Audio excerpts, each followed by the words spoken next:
हो हा ब्रेकफास्ट केलाय वेरिको आणि याने केवढी मदत केली मला काल. Hello. Please sit. This Georgia is rakuya sauce. हो Georgian. Yes. Okay. I my family this hot. This no hot. Okay. Please tasty. Thank you. Okay तर मी आज इथे लोकल ब्रेकफास्ट घेतला आहे, जॉर्जियन ब्रेकफास्ट वेरिकोकडे. तिने काय काय वाढलं इथे ब्रेकफास्ट म्हणून, कमाल. बापरे. वेरिकोने थोडासा खाऊ पॅक करून दिला. थँक्यू वेरिका. No problem. Good travel, my lovely. Thank you. See you later. मी आज हाफ डे टूर घेतली होती. त्यात एक ट्रेक होता. गाडीने गावापर्यंत पोहोचलो. तर आज मी नवी टूर घेतली आहे. 4 तासाची टूर आहे आणि वेगवेगळ्या जागी जाऊन ते थांबणार आहेत. हा पहिला स्पॉट आहे, इथे 40 मिनिट दिलेत. चला डोंगरावर जाऊ.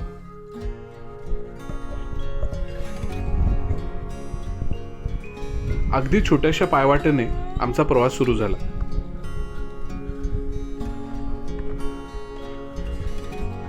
वाटेवर दगडी बांधकाम असलेले गावातल्या घरांचे अवशेष दिसत होते.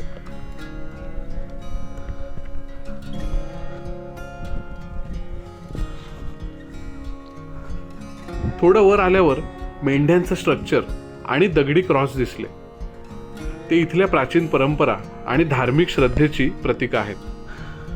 ही प्रतीकं गावचं रक्षण करतात आणि गावात समृद्धी आणतात अशी मान्यता होती. हे आपल्या डोंगरात जसं करतो आपण तसंच ह्यांनी पण केलंय. वरून दिसणारं डोंगरातलं सुदो गाव अगदीच लहान होतं, कड्यावर वसलेलं. आजूबाजूला नुसते डोंगर आणि शेजारून वाहणारी तेरेक नदी. इथला निसर्ग कमालीचा बेभरवशी असणार.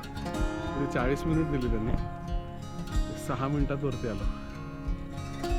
आता काय करायचं, ड्रोन उडवता येईल. सांगितलेल्या वेळेपेक्षा मी खूपच लवकर पोहोचल्यामुळे वरून मस्त ड्रोन उडवला. तेरेक नदीमुळे तयार झालेली दारियाली गॉर्ज दिसली. पुन्हा एकदा तेरेक नदीची कमाल बघायला मिळाली. तेरेक नदीला रशियन साहित्यात दगाबाज तेरेक म्हटलं जातं, कारण ती तिचा प्रवाह अनपेक्षितपणे कधीही बदलू शकते. गॉर्ज बघताना यावर विश्वास ठेवावासा वाटला. कड्यावर वसलेलं गाव, कमालीची राकट दारियाली गॉर्ज, त्यातून वाहणारी तेरेक नदी आणि या सगळ्यांना ज्यांनी वेढलंय त्या कॉकेशियस पर्वतरांगा. हे सौंदर्य कमाल रांगडं वाटलं. मेन रोड, लेक, स्मॉल वॉटरफॉल, हा बिग वॉटरफॉल. ओके, तर इथे 2 वॉटरफॉल आहेत. एक लहान आहे आणि एक मोठा आहे आणि दोन्हीच्या वाटा वेगळ्या आहेत. तर 2 तास दिले आहेत, बघूया त्यातलं काय काय होतं आहे. वॉटरफॉलमध्ये डुंबायचं तर नाही आहे, भिजायचं तर नाही आहे. इथे ऑलरेडी एवढी थंड आहे. तर बघू, तिथपर्यंत फक्त पोचायचं आहे आणि काय काय आपल्याला बघता येतं बघूया. सो चांगला मस्त ऊन आहे आज, पण ऊन नसेल तेव्हा काय होत असेल इथे मला काळजी वाटते. सो आपण जाऊया सगळ्यात पहिले बिग वॉटरफॉल. म्हणजे तो जर आवडला तर स्मॉलला जायला नको. बिग ग्वेलेती वॉटरफॉल्सकडे जाणारा रस्ता धरला.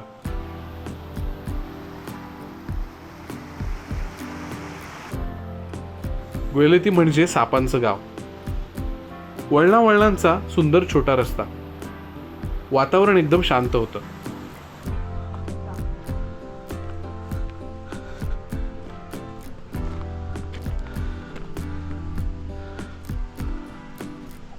बराच वेळ मी ह्या रस्त्यावर एकटाच होतो आणि बरोबर वाहणारा खळाळणारा शुभ्र प्रवाह.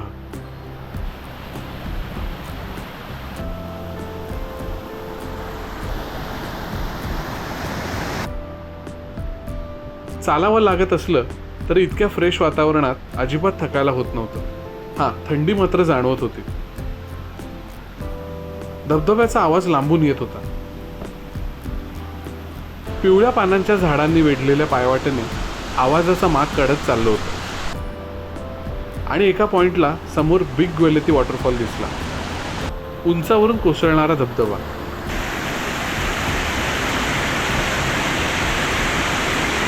खूप उंचावरून पडत असल्यामुळे त्याचा आवाज सगळ्या वातावरणात भरून गेला होता. पांढरं शुभ्र पाणी खडकावर आपटत होतं. त्याचे तुषार लांबपर्यंत येत होते. कॉकेशियस पर्वताच्या वितळलेल्या बर्फातून आणि नैसर्गिक झऱ्यांपासून या धबधब्यांना पाणी मिळतं. शुद्ध नितळ पाणी. धबधब्याची रुंदी बरीच होती आणि वेगही अफाट. थोड्या दिवसांनी ऋतू बदलेल. स्थानिक म्हणतात या झऱ्यांचं पाणी हिवाळ्यामध्ये पूर्णतः गोठून जातं आणि पाण्याचे वेगवेगळे स्ट्रक्चर्स फॉर्म होतात. अद्भुत.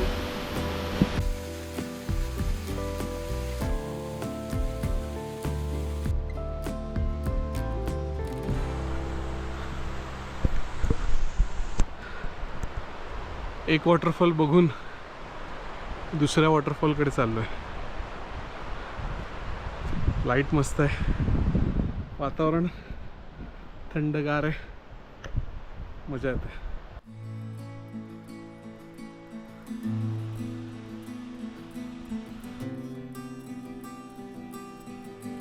नंतर मी स्मॉल ग्वेलेटी वॉटरफॉल जवळ पोहोचलो.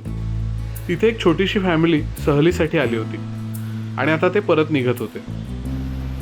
हा सुद्धा उंचावरून पडणारा पण आटोपशीर. इथे ड्रोन उडवला. ड्रोन मध्ये दिसलं की आता जो वॉटरफॉल दिसतोय त्याचा प्रवाह अजून मागच्या डोंगरातनं येतोय.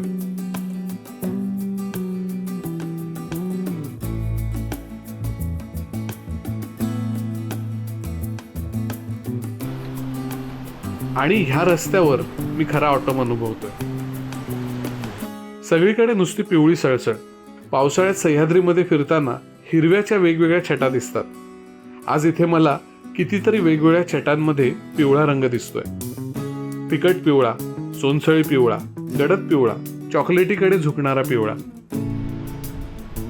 मंद वाऱ्याच्या झुळकीवर हलणारी झाडं बघितल्यावर असं वाटलं हे सगळे दुपारच्या छान शिळोप्याच्या गप्पा मारतायत का. हलणाऱ्या झाडांचे पॅटर्न इतके सुंदर दिसत होते.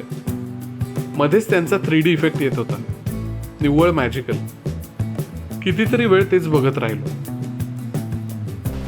पिवळ्या फांद्यांच्या कमानी खालून जाताना मस्त वाटत होतं. वाटेवर पिवळ्या पानांचा सडा पडला होता, माझं स्वागत केल्यासारखं. हे सगळं असा छान हलका फुलका अनुभव देणारं होतं. निसर्ग खरोखर वेड लावणारी गोष्ट आहे. फक्त आपल्याला तिथे रमता आलं पाहिजे, त्याचं सांगणं ऐकता आलं पाहिजे. आजच्या टूरच्या शेवटच्या टप्प्याकडे दारियाली मॉनेस्ट्रीकडे जायला निघालो. वाटेवर मध्येच ढग येत होते आणि हवेत प्रचंड गारवा आणत होते. मॉनेस्ट्री अलीकडेच बांधली असल्यामुळे आधुनिकता जाणवते. पूर्वी याच ठिकाणी संरक्षणासाठी दारियाली किल्ला होता. इथून रशियाची बॉर्डर अवघ्या 1 किलोमीटर अंतरावर आहे. त्यामुळे सीमेचा विचार करता याचं भौगोलिक महत्त्व खूप मोठं होतं. या मॉनेस्ट्रीमध्ये ग्रंथालय आहे, वाईन सेलर आहे, सोव्हिनियर्सचं दुकान आहे आणि कॅफे सुद्धा आहे. इकडचे भिक्षू जी वाईन, चीज आणि मध बनवतात ते ह्या सेलारमध्ये ठेवले जातात. मॉनेस्ट्री हा लास्ट स्टॉप होता. आता रिटर्न. आता उद्या मोठा ट्रेक करायचा आहे परत. आज थोडा आराम म्हणून हलका दिवस घेतला. मजा इथे डोंगरात. ओके, आजच्या ट्रिपचा हा लास्ट स्टॉप मॉनेस्ट्री. आणि आज वॉटरफॉल बघितला, एक जुनं गाव बघितलं आणि मॉनेस्ट्री. इथे खरं तर मला कंटाळा आला आहे खूप मॉनेस्ट्री बघून. इथे जर ढग आले तर प्रचंड थंडी वाढते आणि तसं हे 1-2 डिग्रीला आहे, त्यामुळे थंडगार होऊन जातं. सो हा बाईट झाल्या झाल्या मी स्वेटर घालणार. ओके, हां. तर सांगायचं असं की मी 3 दिवस तिब्लिसीमध्ये होतो आणि तिब्लिसीमधनं मी काझबेगीला आलो आणि मी इथे 3 रात्री राहिलो आणि आज मी अजून 2 रात्रींचे पैसे भरलेत. म्हणजे मी एकाच जागी 5 रात्री राहतोय. खरं तर इथे डोंगरात फिरताना, ट्रेक करताना मला तुफान मजा येते. पण असं पण आहे की जर तू एकाच जागी राहिलास तर बाकीचा देश कधी बघणार. पण मग मला सोडायचं पण नाही आहे जे भारी येते. तर मला कदाचित थोडा स्पीड वाढवावा लागेल पुढे किंवा परत यावं लागेल. मला माहीत नाही मी काय करणार आहे. पण मला मजा येते जे काय मी बघतोय, अनुभवतोय, फोटो काढतोय. माझं मेमरी कार्ड भरत आले आहेत. मला अपेक्षा नव्हती की मी एवढं काही शूट करेन. इथे ड्रोन उडवायला परमिशन आहे या देशात. सो तुफान कमाल ड्रोन उडतोय माझा. म्हणजे मी गच्च फुटेज भरत नाही आहे, सिलेक्टिव्ह घेतो आहे, पण त्यातनं पण माझं 64 GB कार्ड भरत आलं आहे. एकंदर मस्त चाललं आहे, मजा येते. आज मी लहान बॅग आणली आहे. माझी मोठी बॅग जी मी 30,000ची घेतलेली मला एवढी लागली आहे, अशी कमरेला काचली आहे पार. माझी ट्रिप संपवली आहे आणि आता इथे मी हॉर्स रायडिंगची जागा शोधली आहे आणि गाडी बुक केली आहे 10 लारी. अचानक ढग कुठून आले एवढे काय माहिती. ओके, तर मी एक छान ट्रिप संपवून आलो आणि आता अर्ध्या दिवसाचं काय करायचं तर मी सर्च केलं, तर इथे हॉर्स रायडिंग आहे. मग मी त्यांना फोन केले, मग मी दुसऱ्याला फोन केला, तिसऱ्याला फोन केला आणि असं गोल गोल फिरवत एका ठिकाणी म्हणाले की ये करूया म्हणून, म्हणजे आज करू शकतो 1 तासाची राईड. आणि आता मस्त ढग खाली उतरल्यात आणि मी चाललोय त्या जागी हॉर्स रायडिंग. हातपाय मोडला नाही पाहिजे फक्त. अर्ध्या दिवसाची टूर पटकन संपली. लहानपणी कधीतरी घोड्यावर बसलो होतो, त्यानंतर आज घोडेस्वारी करताना कमालीचा एक्सायटेड होतो.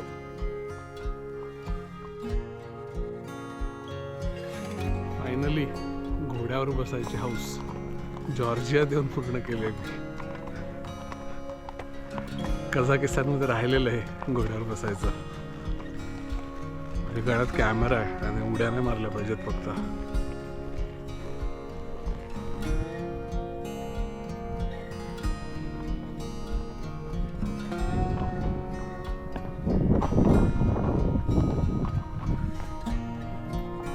मस्त सिनिक रस्त्यावरून शांतपणे माझा घोडा चालला होता.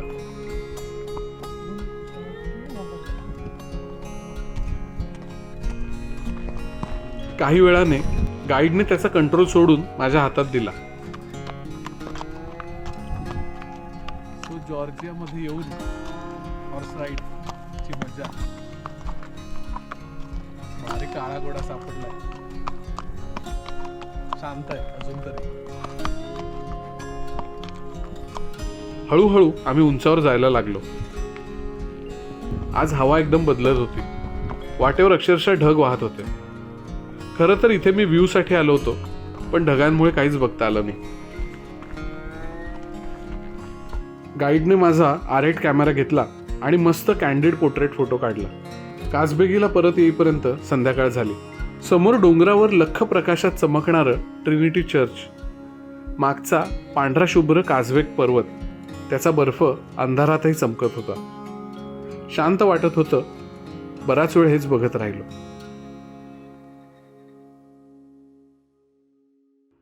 रानवाटाची मे महिन्यातली कझाकिस्तान टूर. शेवटच्या 6 सीट्स बाकी. लवकरात लवकर तुमची सीट बुक करा.